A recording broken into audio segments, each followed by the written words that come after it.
Hey team, Benjamin here at Black Sheep Global. Here to talk a little bit about organizing your dashboards. I want to teach you a little bit of how to use dashboards, how to use filters to highlight information that you want to look at and make more visible, and also just some general best practices. So you can see we're here in our LeadSimple account, our Black Sheep Global LeadSimple account. You can see we're in the lease renewal, the big boy lease renewal process. If you want to learn more about that, feel free to comment on this video or shoot us a message. But like I said, the subject of this video is filters, dashboards, and basically just making the best use of this space. Now, by default, anytime that you create a new process, you're going to have these settings, or sorry, I should say these preset views that will be visible at the top of the page.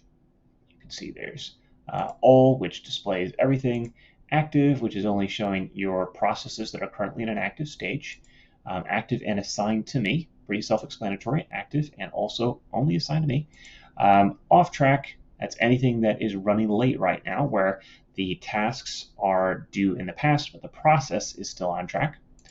Overdue is anything that is past due, meaning we are past the due date, and completed, of course, is everything that's done.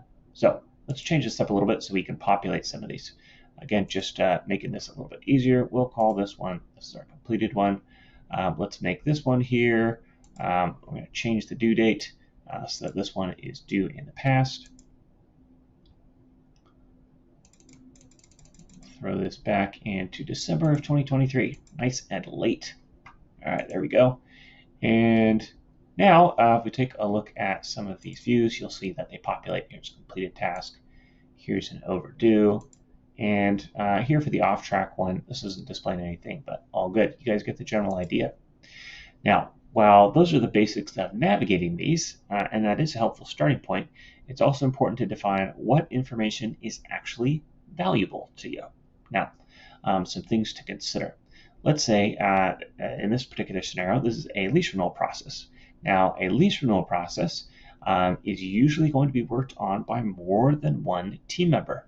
So having a view for active and assigned to me is actually very helpful.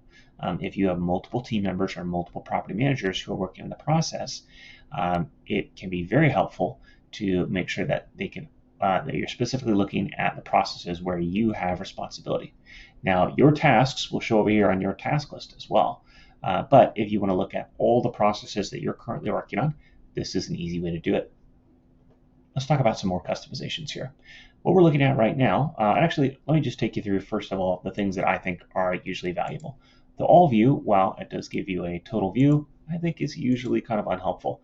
We don't really care about completed processes when we are actively running them, so I'm going to delete that too. The main ones that I'm going to care about are overdue, which I like to put in the very front so that it's more visible, active, assigned to me, and then off track. Now, with the lease renewal process in particular, it's a great example of customizing your views so that you get even more detailed information.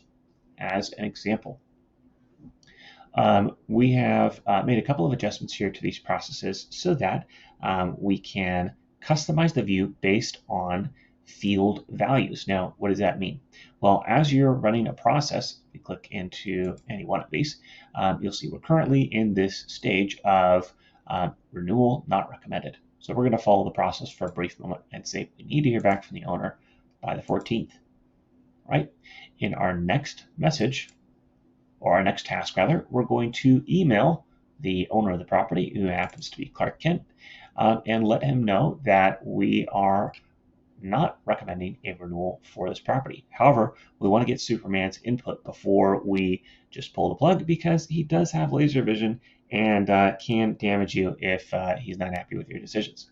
So we're going to send him this little form, which is going to take us over here to this new page. I'll show you really briefly. This simple form allows Superman to give us some feedback on what he wants to do next.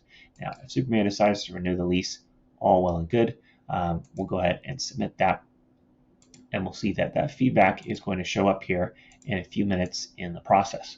And that's what you call a reactive workflow. Let's see if it updates here while we're working on this live. It may or may not, but don't worry about that. What I want to highlight here is that let's say we've sent this message and Superman has now filled out via this jot form the feedback that we need in order to know what's happening next. But here in the process, we're going to ask, what is the owner's renewal choice? Now, there is an automation that you can build, as I mentioned, in a reactive workflow that would automatically update this for you. However, by default, this field is going to be blank. Now, it may be that it would be of value to you to highlight all of the lease renewals, because let's say you might have 20 or 30 that are ongoing at any point. It might be of value to you to highlight all of the renewals where we have reached out to the owner. That is, we've sent the email, but we haven't yet received a response, right? And that way we make sure that we follow up. So here's how we do that. First of all, we already have a filter by active, right? The status is in either a backlog or working stage. We can also add a status, a stage filter. In this case, we're going to use the renewal not recommended stage. But on top of that, we can add an additional filter by owner renewal choice is none, right? If no response has been received, then we want to view all the processes that match that description, both in an active status or backlog status. The stage is renewal not recommended, and the owner's renewal choice doesn't exist or is none. Now, that's great, but if I want to save this, all I have to do is hit Save View, and then we'll just call this Test Save View, and boom. Now we have a quick and easy reference at any point. Any process that meets these parameters will pull up in this view, and you can do this with any custom field that you have in the process.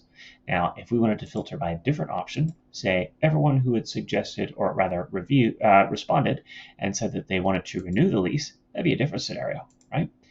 This might be everyone whom we had sent a, hey, we do not recommend a renewal, and the owner had responded and said, yes, I do want to renew, right? That might be something you'd really want to highlight, since that is probably headed towards some type of challenge with that owner. Hopefully an unlikely scenario. In any case, I hope this helps you get a general idea of how to organize your dashboards.